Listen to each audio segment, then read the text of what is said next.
communicate with your pet? Many dog and cat owners say yes, but skeptics say no.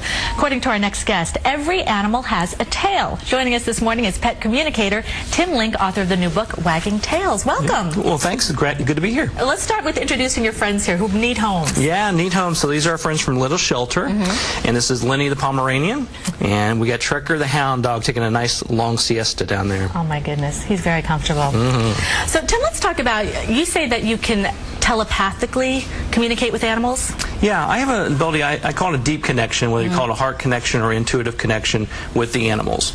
And I can communicate information to them in the form of words or pictures, and they give me information back in the form of words, pictures, feelings, emotions. So it's like having a conversation just like you and I are, but instead of speaking verbally, using our verbal language, we connect at a deeper level. So this is how animals communicate with each other, is on that telepathic level. This is how mothers communicate with their young infants. This is how twins communicate and know that connection between each other. So this similar type of thing, and I have it with the animals. What would you say to skeptics? Because I'm sure a lot of people are saying, what? You know, they just... Right. Well, you know, I was surprised as anybody when this gift came about. I uncovered this gift about 5 years ago. And at the time, I was a telecom executive. I was a vice president for a major corporation. So the two didn't quite go hand in hand.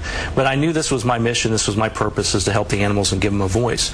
And so, you know, for the skeptics out there, I say just open your hearts and your mind to it. If I can help you build a better relationship with your pets and better understanding of animals, then, you know, the world's going to be a lot better for it. So in your book, what you have is you kind of have the different stories of different animals that you've communicated with. Right. And I'm just curious, you also have tips on the back on just, you know, your average pet owner on how they can better communicate with their animals. That's right. So some of the helpful tips, one of the biggest ones is our animals go through a great deal of anxiety when we leave the house. And it doesn't matter if it's the same routine every day, you know, you can go to work and come home at the same time, but they still want to know what's going on and when you're coming back.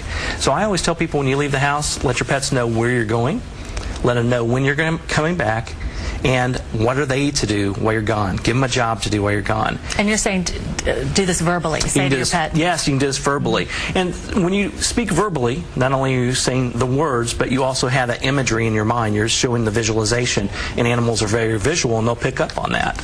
And you'll find a much calmer animal when you get back home. Do you think there are a lot of people who can communicate with their animals the way you are able to? Well, I think everybody has that ability. I think we're born with it because we don't have our verbal skills when we're young.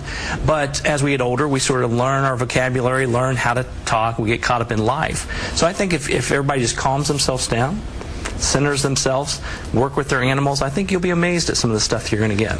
All right, Tim Link, thank you so much for being with us. My pleasure. The book is called Wagging Tails. Every Animal Has a Tail, Conversations with Our Animal Friends.